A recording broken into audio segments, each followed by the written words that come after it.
आयुर्वेद में भी side effects होते हैं। फिजिशियन की कंसल्टेशन से ही वो ड्रग्स ले। आयु इज लाइफ और वेदा इज द साइंस। तो the science of life is Ayurveda. Ayurveda को हम कहते हैं इट इज नित्य, इट इज शाश्वत, इट इज अनंत, कि इसको क्रिएट नहीं कर सकते। It will remain in the universe come what मे। जो हिस्ट्री है it comes from the Vedas. Ayurveda focuses on स्वास्थ्य स्वास्थ्य रक्षणम, कि जो स्वस्थ है उसको कंटिन्यूटी में स्वस्थ कैसे रखना है, and also to elevate the disease of the unhealthy. Ayurveda is there to help you to promote a healthy living lifestyle, और आप हेल्दी रहें, और जैसे हम बोलते हैं धर्म अर्थ काम और मोक्ष, तो मोक्ष की प्राप्ति में अच्छी आयु ही हेल्प करेगी।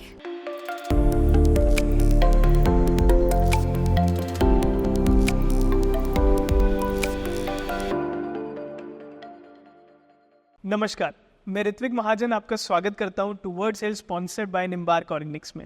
इस शो के माध्यम से हम आप तक लेके आते हैं best of the health information, जो कि आपको मदद करती है लेने में right health decision at the right time.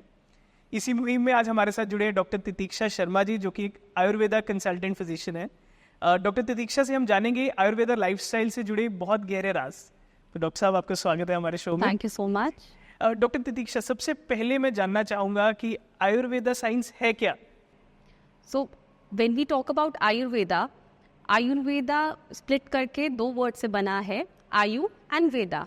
आयु इज लाइफ और वेदा इज द साइंस। तो the science of life is Ayurveda.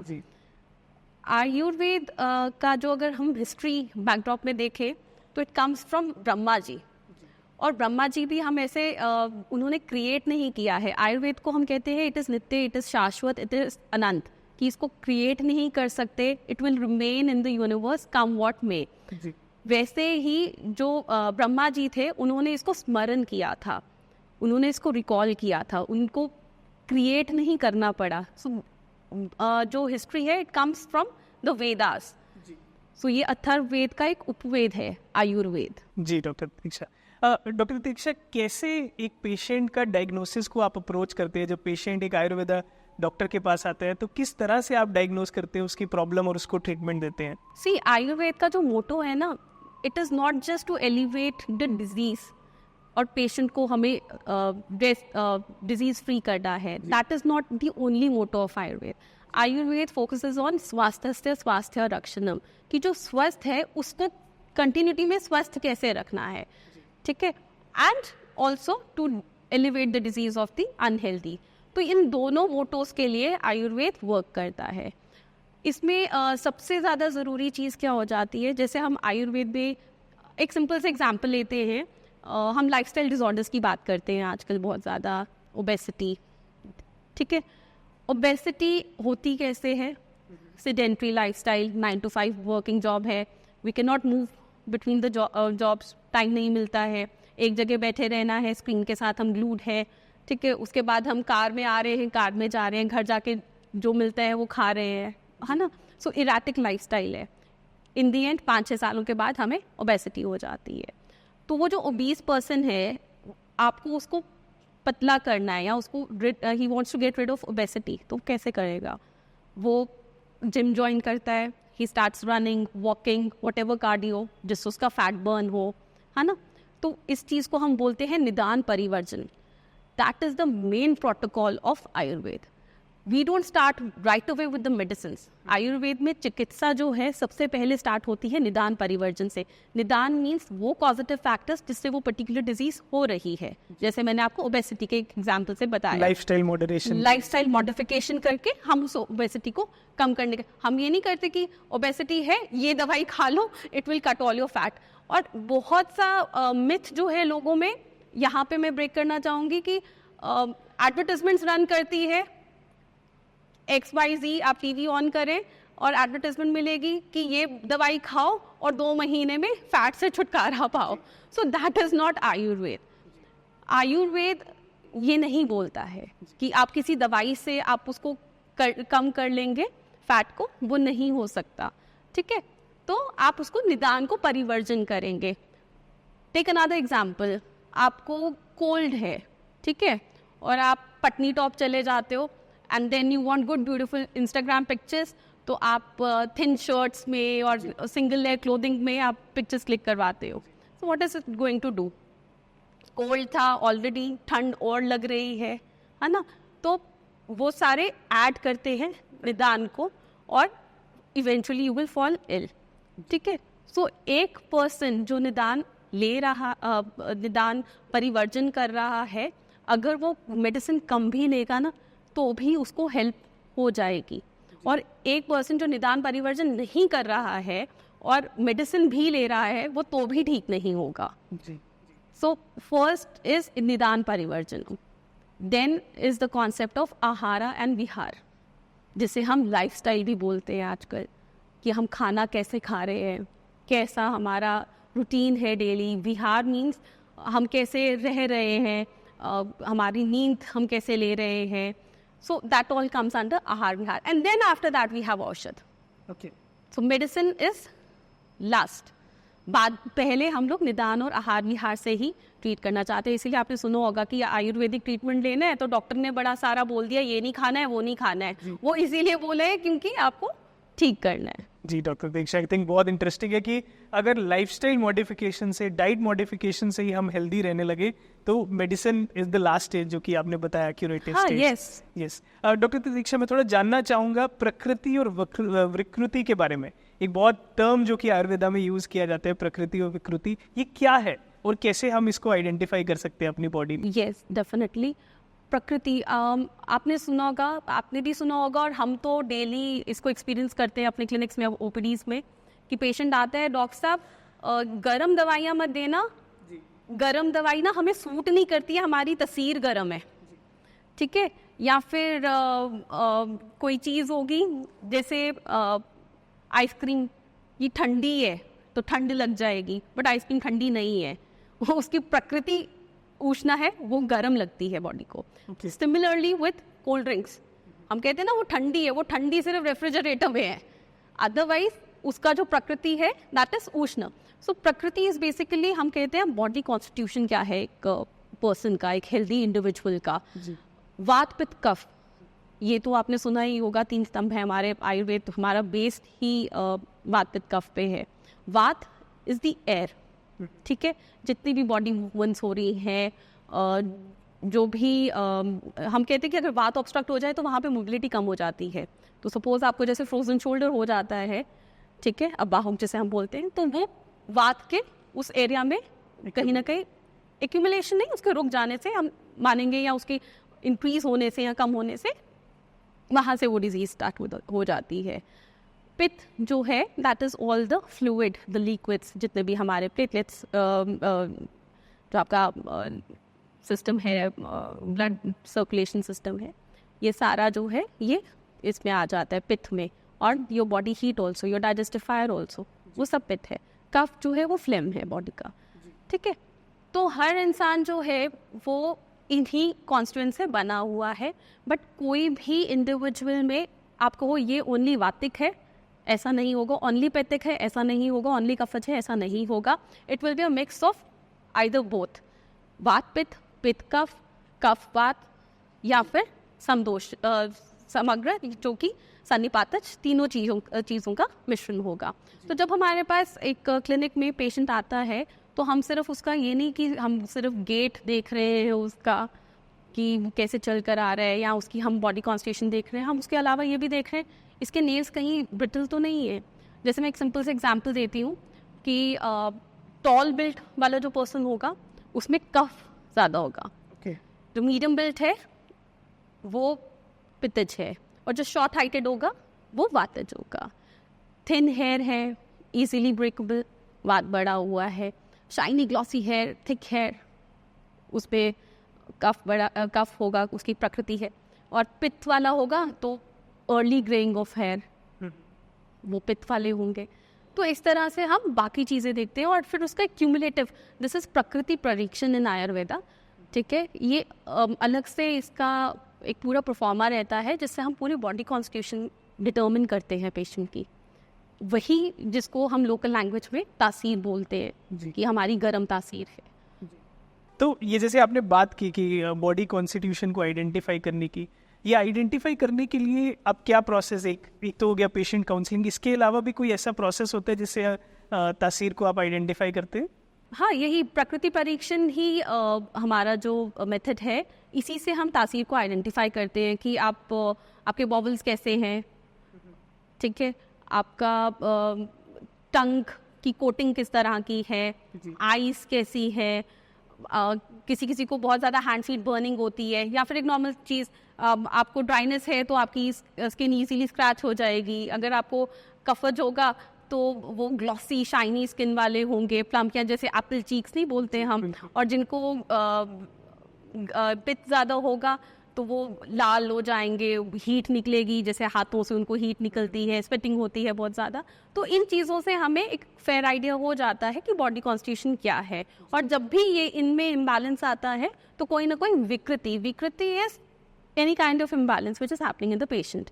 और विकृति विज्ञान करके हमारा एक पूरा सब्जेक्ट है जिस पे हम किस चीज़ कोई डिजीज़ यानी कि व्याधि है तो उसके क्या पूर्व रूप, हमें जैसे फीवर होने लगता है तो फीवर जब होता है उससे पहले हमें क्या क्या फील होता है, वी फील कि बॉडी एक्स हो रही है ना, कम हो जाती है, फटीग होना शुरू हो जाती है।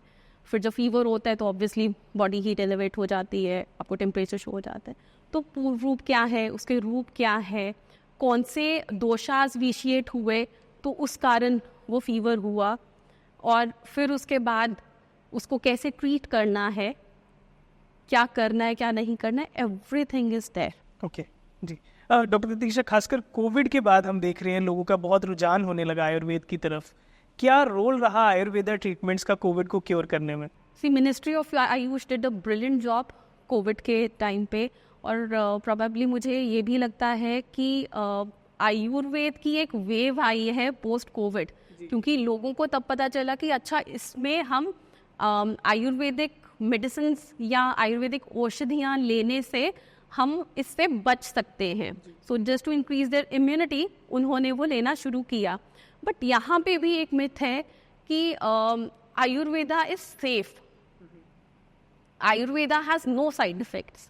तो ऐसा नहीं है, Ayurveda is not always safe. आप सिंपल सा एग्जाम्पल ले लीजिए, आप गलत टाइम पे खाना खाते हैं, ज़्यादा खाना खाते हैं, या प्रॉपर कुक्ड फूड लेते हैं जो प्रॉपर गर्म नहीं होता है या कुछ भी, तो आपको उसका अपना सिस्टम में पता चल जाता है कि कुछ ना कुछ खराबी हो रही है क्योंकि हमने खाना सही नहीं खाया था।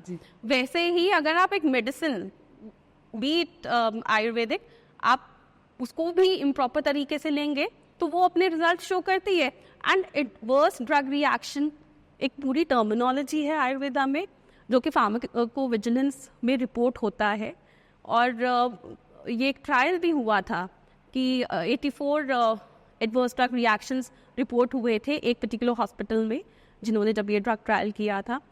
सिंपल सा एक केस बताती हूँ, शिग्रू आजकल moringa, it's very famous for weight loss also, people are taking it, moringa in curd, moringa in their drinks, moringa tea, ठीक है, but moringa is also not for every one.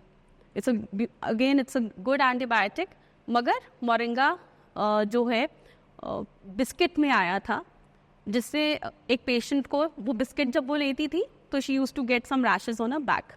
तो उस पर पूरी केस स्टडी बनी है कि when she stop taking those biscuits, उसके जो स्किन रैशेज थे वो कम हो जाते थे, जब दोबारा उसको दिया तो वो बढ़ जाते थे। तो वी कुड रिलेट कि हाँ, शिग्रू से ही वो पूरी case study, it's available on the research papers जी। तो ऐसा है। बिल्कुल, आपने बात की एडवर्स रिएक्शंस की कुछ आयुर्वेदा हर्ब्स की। मैं देख रहा हूँ आयुर्वेदा हर्ब्स को भी बहुत अब्यूज किया जा रहा है, हर चीज़ में हर चीज़ जो हर्बल बेस की उसको आयुर्वेदा की तरह ब्रांड किया जाता है। मानेंगे आप कोई क्रीम पकड़ते हैं, उसमें एक नीम डाल दिया, एलोवेरा डाल दिया, वो आयुर्वेदिक हो गई। अरे भाई, उसका इंग्रेडिएंट लिस्ट पढ़ो, उस पे वाटर से वो स्टार्ट होके सारे केमिकल्स डाल के फिर आता है neem extract 0.001%, aloe vera extract 0.001%, that's not Ayurveda. In fact even लोगों ने आजकल एलोवेरा घर में उगाना शुरू कर दिया है, काट काट के मुंह पे लगा रहे हैं, बालों में लगा रहे हैं। हाँ, yes, it has good properties. It works very well for your hair. It works very well for your skin. It retains the hydration of the skin. Skin में वो healing induce करता है, ठीक है। But एलोवेरा की भी इतनी varieties हैं कि आपको नहीं पता कि आपके माली ने आपके घर में कौन सी वाली लगाई हुई है। और देश का यहाँ पे एक और कॉन्सेप्ट आता है आयुर्वेद का, देश काल। सो जैसे हमारा जम्मू जो रीजन है, तो यहाँ पे माउंटेन्स भी है, रिवर भी है ना। तो यहाँ पे जो वात पित्त कफ का जो कॉन्स्टिट्यूशन होगा लोगों में भी और एयर में भी, एनवायरनमेंट में भी, एंड इवन इन प्लांट्स, वो डिफरेंट होगा। So the aloe vera which is grown in Jammu will be different from aloe vera that is grown in southern India और इन नॉर्थ ईस्टर्न इंडिया। तो उससे ही इतनी चेंजेस आ जाती हैं उसके अंदर। और फिर जब आप मुंह में लगाते हो, लाइक क्लिनिक्स में इतनी एलर्जीज के केसेस आते हैं, ऑल बिकॉज ऑफ दिस। जी जी। डॉक्टर प्रतीक्षा, एक और ट्रीटमेंट जो कि आजकल बहुत ट्रेंडिंग है, खासकर पोस्ट कोविड, आर्थराइटिस का बहुत कंप्लेन आने लगा लोगों को, जॉइंट पेन, बॉडी पेन्स बहुत ज़्यादा इंक्रीज होने लगे। सीडेटरी लाइफस्टाइल का भी रोल रहा होगा, इसमें बहुत लोग आयुर्वेदा ट्रीटमेंट की तरफ जा रहे हैं। एक आर्थराइटिस पेशेंट को क्या ऐसा ट्रीटमेंट दिया जाता है आयुर्वेदा में कि उसको रिलीफ मिलता है? See again coming back to square one, कि आयुर्वेद में हम लोग निदान परिवर्तन पे सबसे ज़्यादा ध्यान देते हैं। बाकी मैनेजमेंट क्या है उसकी, पेन मैनेज करना, आपने एक पेन किलर दे दिया, पेन मैनेज हो जाएगी। But here we are not treating his pain और his swelling, we are treating the vata which has got विशिएटेड। सो उसको हम लाइफस्टाइल वैसा एडवाइस करते हैं जिससे उसका वात इंक्रीज ना हो, ज़्यादा सीढ़ियाँ चढ़ रहे हो, ठीक है तो मोडालिटी, ट्रीटमेंट मोडालिटी सेम है हर जगह, बट हमारा concept of looking at that particular संधिवात का पेशेंट इज डिफरेंट। हम लोग उसका सी वात, जैसे मैंने आपको बोला ना, मोबिलिटी करता है। आयुर्वेद मानता है कि ऑलमोस्ट 80 तरह के विकार जो है वो वात के कारण होते हैं। तो most of the diseases that occur due to vitiated vata only, ठीक है। साथ में ओल्ड एज में वात इंक्रीज होता है। So you see the connection, old age है, वात इंक्रीज हो रहा है, प्लस वाता आपके लाइफस्टाइल से भी इंक्रीज हो रहा है, which in turn is causing all the pain. और साथ में कहीं ना कहीं कई बार कफ भी इन्वॉल्व रहता है इसके अंदर, क्योंकि हमारी ईटिंग हैबिट्स वैसी है। तो हम लोग एक तो उसको मेडिकेशन से उस वात को न्यूट्रलाइज करने की कोशिश कर सकते हैं, प्लस वात का श्रेष्ठ ट्रीटमेंट इज तेल जी। तो हम लोग बस्ती, जानू बस्ती हो गई, ग्रीवा बस्ती हो गई, कटी बस्ती हो गई, उस मेथड से वो ऑयल से हम लोग उसको शांत करते हैं। अगेन बस्ती इज द श्रेष्ठ ट्रीटमेंट, पंचकर्मा ट्रीटमेंट फॉर वात, ठीक है। सो हम इंटरनल, जस्ट लाइक अगर हम उसे लोकल लैंग्वेज में बोले तो सपोजिटरीज जैसे देते हैं, तो बस्ती is enema only, it's a specialized enema, it is made from medicine, it is made from oils, और वो दिया जाता है to elevate all the pain causing condition. तो उससे ओवरऑल वात को जो है उसका शमन होता है, जिससे ओवरऑल उसको हेल्प मिलती है। So we are not just popping a pain killer and settling down the pain जी। डॉक्टर प्रतीक्षा, एक और बहुत इम्पोर्टेंट जो टॉपिक है, हॉट टॉपिक है मैं कहूँगा आयुर्वेदा में, वो है पंचकर्मा।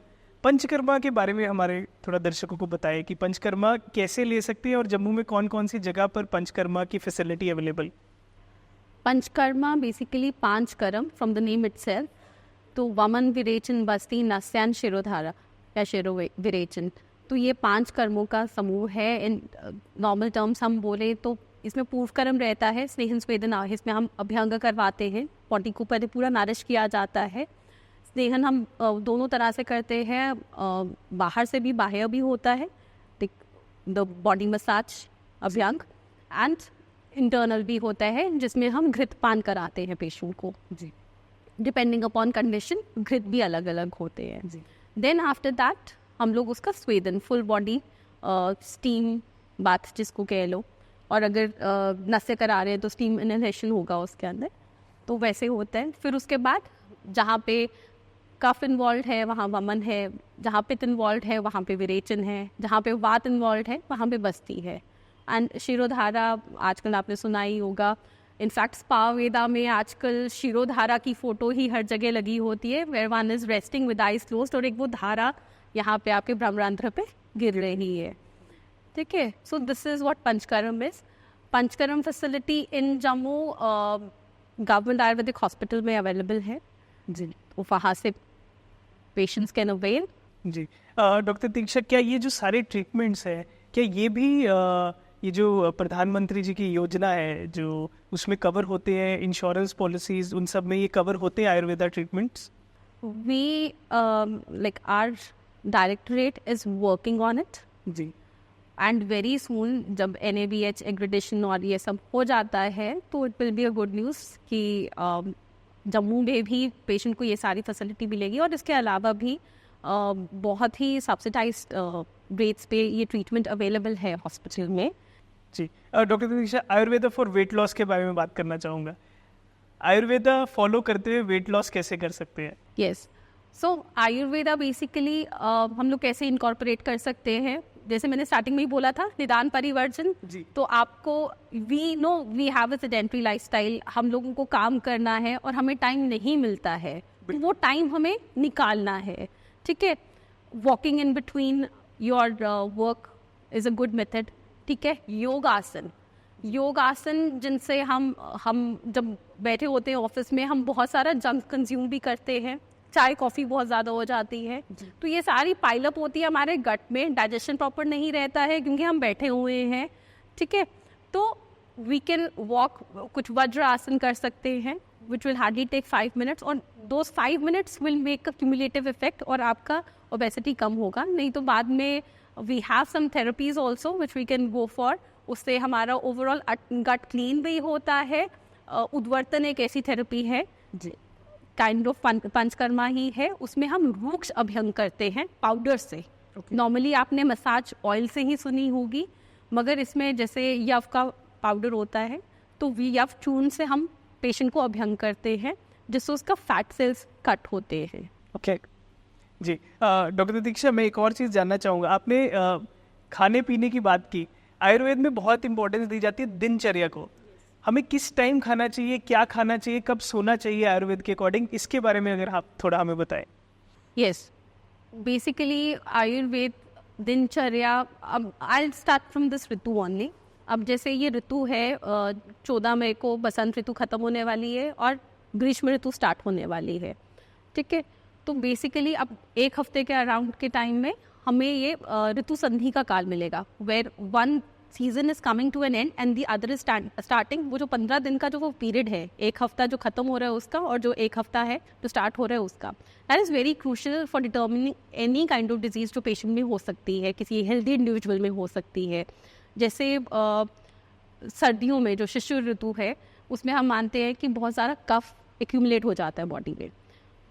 आदान काल आता है जिसे हम उत्तरायण भी बोलते हैं आफ्टर मकर संक्रांति, तो दैट इज़ व्हेन हमारा जो सन रेज है वो स्ट्रॉन्ग होना शुरू हो जाती है and it starts to liquidify that जो फ्लेम इकट्ठा हो गया है आपकी बॉडी के अंदर, वो कफ जो इकट्ठा हुआ है. अब उस टाइम पे अगर आप अपने डाइट का ध्यान नहीं दोगे, आप अपने लाइफस्टाइल पे ध्यान नहीं दोगे, तो रिजल्टिंग इनटू एलर्जीज, कॉफ, कोल्ड, प्रोलॉन्ग्ड एलर्जीज, इन्फेक्शन, ये सब उस कारण होता है. फॉर एग्जाम्पल जैसे वसंत ऋतु में बोला हुआ है कि आप अब क्योंकि सन रेज जब ज़्यादा स्ट्रॉन्ग हो जाती हैं तो हमारे ओवरऑल स्ट्रेंथ को कम कर देती है, बल जो होता है क्षीण होना शुरू हो जाता है, आस्ता आस्ता आपका बल कम हो रहा है. ठीक है, कफ था तो अग्नि भी थोड़ी थोड़ी मंद है, तो आपने ज़्यादा हैवी डाइट नहीं लेनी है, आपने लाइट डाइट लेनी है, आपको दिन में नहीं सोना है. Ayurveda detests sleeping in day times, वो कहते हैं सिर्फ रात में सोना है, दिन में नहीं सोना है.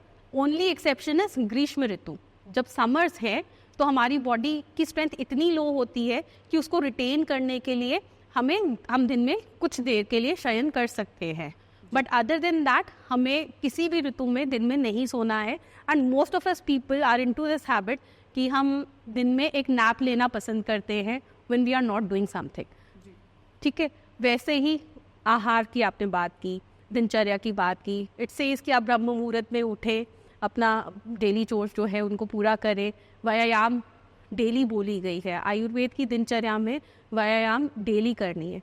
अगर हम वो टाइम निकालें 10-15 मिनट्स अपने लाइफ के उसको दें तो it's more than enough on a daily basis. हमें कोई जिम जाने की ज़रूरत नहीं है, नेचुरल वेट लॉस होगा, we become a healthy living being. खाने की जैसे आपने बात की, तो ये बहुत ब्रॉडर चीज़ें हैं कि खाना किस तरह से खाना है. अब जैसे बहुत से लोग कहते हैं दही रात को नहीं खाना चाहिए, तो व्हाट इज़ दही? आयुर्वेद में दही ना स्रोतो अभिसंधि बोला हुआ है उसको, स्रोतोरोधक है वो, ठीक है। स्रोतोरोधक मतलब जितने भी हमारे चैनल्स हैं ना उनको ब्लॉक करता है, ठीक है।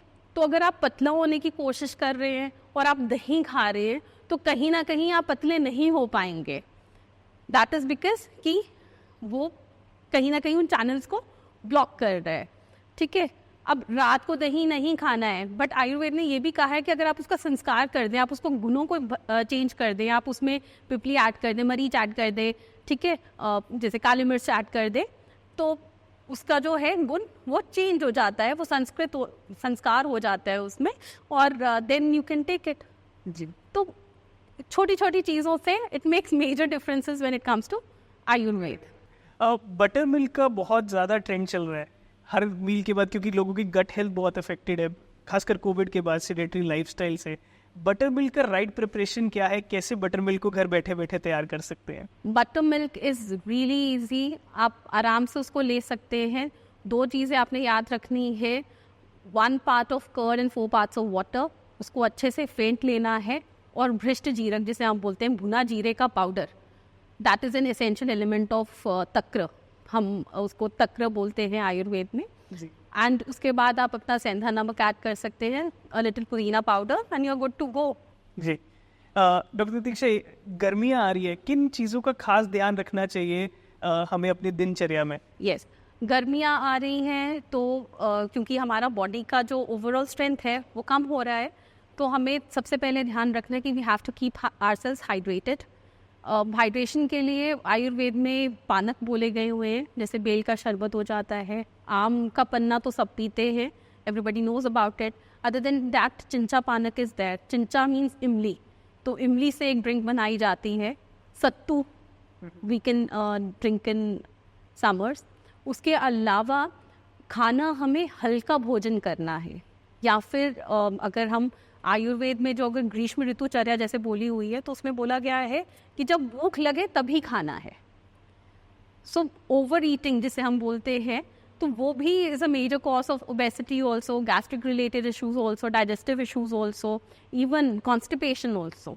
तो ये सब क्यूमुलेटिव इफेक्ट देता है। तो वैसे हल्का लघु खाना खाना है, दिन में आप सो सकते हैं, थोड़ा सा शयन कर सकते हैं ताकि आपका बल इंक्रीज हो। तो ओवरऑल लाइट क्लोथ्स पहनने हैं जी। दही को शक्कर के साथ ले या नमक के साथ, मेरी टीम का एक क्वेश्चन था। सी आई वुड सजेस्ट कि दही अभी ना ही ले तो अच्छा है, it's a precursor to many diseases, ठीक है। दही सब बहुत शौक से खाते हैं, but personally I feel it's a abhisandhi, और इसको हाँ आप उसके साथ ले सकते हैं, सॉल्ट के साथ ले सकते हैं, थोड़े से सेंधा लवण के साथ विद पिपली एंड मरीच आप डेफिनेटली उसको ले सकते हैं। बट ओवरऑल अगर आप दही ज़्यादा खाते हैं तो स्किन डिसऑर्डर्स अगर आपको है तो वो उनको भी बढ़ाता है। अगर आप कुछ वातज व्याधियाँ लें उनको भी वो इंक्रीज़ करता है। तो मेरे हिसाब से तो दही जितना आप अवॉइड कर सकते हैं, मेरे पेशेंट्स को पता है कि दवाई के साथ कर्ड नहीं खाना है, वो तो ज़रूर बोलेगी। So I detest curd actually. Doctor Diksha, hair fall का problem, early greying of hair बहुत बढ़ते जा रहे हैं हमारे खासकर युवाओं में, इसका क्या रीज़न है और कैसे इससे बचा जा सकता है? हाँ, yes, early greying of hair basically अगर हम देखें तो पित्त बॉडी में इंक्रीज हो रहा है, ठीक है।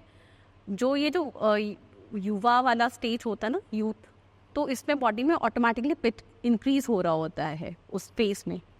तो जब वो पित्त इंक्रीज हो रहा है, और बच्चों में आजकल स्क्रीन टाइम कितना ज़्यादा है जी, ठीक है, इसमें बेसिकली थोड़ा सा ओज का भी बताना चाहूँगी कि आयुर्वेद में ना जो हमारी रेजिलियंस है, जो हमारी स्ट्रेंथ है, हमारी जो इम्यूनिटी है, उसको हम ओज बोलते हैं। सो एक है पर ओज और एक है अपर ओज। अपर ओज resides in the entire body and पर ओज जो हमारी लाइफ को मेंटेन कर रही है, ठीक है। तो जब हमारे सेंसेस ओवर इन्वॉल्व होते हैं तो ये जो ओज को वो खराब करते हैं या उसे कम करते हैं, जिसके कारण विकृति होना शुरू हो जाती है, ठीक है। तो too much of screen time, excessive stress, ठीक है, डस्ट पोल्यूशन तो है ही है, एंड मोर ओवर जो हमारी डाइट है, these all are precursors to greying of hair. और मैं इसमें बताऊँ आपको, हम मानते हैं कि नासा ही शीर्षोद्वारम, कि नाक जो है वो हमारे सिर का द्वार है. और अगर आप कभी ENT के पास गए होंगे तो आपको पता चला होगा कि ear, nose, throat, these are all interconnected, these channels are interconnected. तो यही जो नोज है, यही से हम वी ट्रीट नस्य से हम ग्रेइंग पे भी रिजल्ट हमें मिलते हैं. जी. डॉक्टर दीक्षा, आपने बात की इंक्रीजिंग स्क्रीन टाइम की. एक और बड़ी प्रॉब्लम जो बिकॉज ऑफ लाइफस्टाइल लोग वर्क फ्रॉम होम कर रहे हैं, स्क्रीन टाइम ऑटोमेटिकली, यहाँ तक कि मैं बच्चों में देखता हूँ कि पढ़ाई भी आजकल मोबाइल और टैबलेट पे कर रहे हैं. तो वीकनिंग ऑफ आईज, आंखों की नज़र कमज़ोर होना, ये भी एक बहुत बड़ी प्रॉब्लम है. तो कैसे आयुर्वेदा डील करता है वीकनिंग ऑफ आईज को? सी आयुर्वेद में अगेन निदान परिवर्जन, पहले तो स्क्रीन टाइम कम करने की जितनी कोशिश की जाए. आजकल ब्लू लाइट फिल्टर स्पेक्टिकल्स भी मिलते हैं, आप उनको भी यूज़ कर सकते हैं. आयुर्वेद में स्पेसिफिकली हम लोग फोकस करते हैं आइज़ की एक्सरसाइजेस पे, ठीक है, आइज़ की योगा पे, ठीक है. वी हैव त्राटककरम, सुना होगा सबने कि एक बिंदु है, हमें उसको एक टक देखना है, या ज्योति है, हमें उसको एक टक देखना है for some time without blinking our eyes, ठीक है. तो ये त्राटककरम बहुत हेल्प करता है. Other than that we have a few treatments also. We have vidalaka, we have netra tarpana, जो हमें हेल्प करता है टू इंक्रीज और rather maintain your eyesight. जी. क्या ये ट्रीटमेंट भी लोकली हॉस्पिटल्स में अवेलेबल है जम्मू में? Yes, it is very much available. जी. डॉक्टर दीक्षा, मैं जानना चाहूँगा एक आयुर्वेदा डॉक्टर का गोल क्या रहता है पेशेंट ट्रीटमेंट के दौरान? We don't want to see our patients ever again as patients, but rather as a healthy individual जो अपनी हेल्थ को आगे मेंटेन करना चाहता है. जी. डॉक्टर दीक्षा, एक जनरल मैसेज जो आप हमारी पब्लिक को देना चाहेंगे? मेरा मैसेज पब्लिक के लिए यही होगा कि आयुर्वेद को don't confine it to OTC, कि ओवर द काउंटर आपने सोना चांदी वाला च्यवनप्राश ले लिया तो वो आयुर्वेद है. Ayurveda is beyond those things. तो आप फिजिशियन की कंसल्टेशन से ही वो ड्रग्स लें, क्योंकि आयुर्वेद में भी साइड इफ़ेक्ट्स होते हैं और मिलते हैं. And rest, Ayurveda is there to help you to promote a healthy living lifestyle, और आप हेल्दी रहें, आगे की जनरेशन हेल्दी रहे, और जैसे हम बोलते हैं धर्म, अर्थ, काम और मोक्ष, तो मोक्ष की प्राप्ति में अच्छी आयु ही हेल्प करेगी. जी. डॉक्टर दीक्षा, एक और सवाल जो हमारे दर्शकों को जानने में रुचि रहेगी, जो लोग एलोपैथी रेगुलर लेते हैं, जैसे शुगर, डायबिटीज़, BP, हाइपरटेंशन के पेशेंट्स, क्या एलोपैथी और आयुर्वेदिक दवाई साथ में ले सकते हैं? See it depends upon the formulations also, ठीक है. हर्बो मिनरल फॉर्मुलेशंस रहती हैं, और दूसरा it depends upon the patient also कि वो, I will tell you one example. Hypertensive patients usually वो अपना एम्लोडाइपिन डालमासाट ले रहे होते हैं, और वो OTC, क्योंकि कहीं से उन्होंने सुन लिया है कि भाई मुक्तावटी लेनी है, तो मुक्तावटी से आप ठीक हो जाओगे, which is wrong practice. Until and unless you consult both the doctors, you should not arrive at a conclusion कि हमें दोनों ही लेने हैं, क्योंकि वो उस समय आपकी एलिमेंट देख के वो डॉक्टर ही बता सकते हैं कि लेना है कि नहीं. दूसरा, ये थायराइड में भी it is happening a lot कि पेशेंट आपका नॉर्मल जो मेडिसिन है थायरोनॉर्म कंटिन्यू कर रहा है, and then they come to the doctor's clinic कि नहीं, हमें तो वो नहीं खानी है, आप हमें बताएं. तो वहाँ पे एक बैलेंस क्रिएट करना उस पर्टिकुलर फिजिशियन का काम है, क्योंकि अल्टीमेटली हमारा दोनों का गोल तो एक ही है कि patient should be disease free. जी. तो ये बैलेंस कैसे इस्टेब्लिश करते हैं एक आयुर्वेदा डॉक्टर, जहाँ पर ऐसी अप्रोच लेनी पड़ती है कि एलोपैथी और आयुर्वेदिक मेडिसिन को साथ में आगे लेके जाना पड़ता है एक पेशेंट को? इसका मैं एक एग्जांपल दूंगी आपको. I recently met a doctor जो गैस्ट्रिक सर्जरी करते थे, और क्षार सूत्र के बारे में उन्होंने एम्स में जो all India institute of Ayurveda है वहाँ से सुना था, पढ़ा था, and he was sharing his experience कि क्षार सूत्र के उसके साथ जब वो करते हैं लाइगेशन, तो उनको बेटर रिजल्ट्स मिलते हैं, हीलिंग जल्दी होती है, और रिलैप्स नहीं मिला उनको. So integration actually is on the way. अभी भी we are integrating with the allopath, और इंटीग्रेशन से ही एक्चुअली जो पेशेंट है उसको हम एक बेटर ट्रीटमेंट डिलीवर कर पाएंगे एंड उसी से हम इंश्योर कर पाएंगे कि पेशेंट जो एक हेल्दी लिविंग है उसको हम प्रमोट कर सके. So integration actually is on the way, specially in our state. जी. तो ये था हमारा इस हफ्ते का health segment towards health sponsored by Nimbark Organics. मैं शुक्रिया अदा करना चाहूंगा डॉक्टर तितिक्षा का हमारे साथ जुड़ने के लिए और इतने महत्वपूर्ण विषय पे अपनी जानकारी हमारे साथ साझा करने के लिए. बहुत बहुत शुक्रिया doctor Titiksha. Thank you so much. I hope ये सेशन बहुत ही इंफॉर्मेटिव रहेगा हमारे दर्शकों के लिए जो कि घर बैठे बैठे खुद से अपने आयुर्वेदिक डॉक्टर बनते हैं. तो हमें ऐसा नहीं करना, जल्दी से एक आयुर्वेदा कंसल्टेंट के पास जाइए और राइट ट्रीटमेंट लीजिए at the right time in the right way. तो अगले हफ्ते फिर मिलेंगे एक और नए हेल्थ सेगमेंट के साथ. तब तक जुड़े रहिए और देखते रहिए टुवर्ड्स हेल्थ.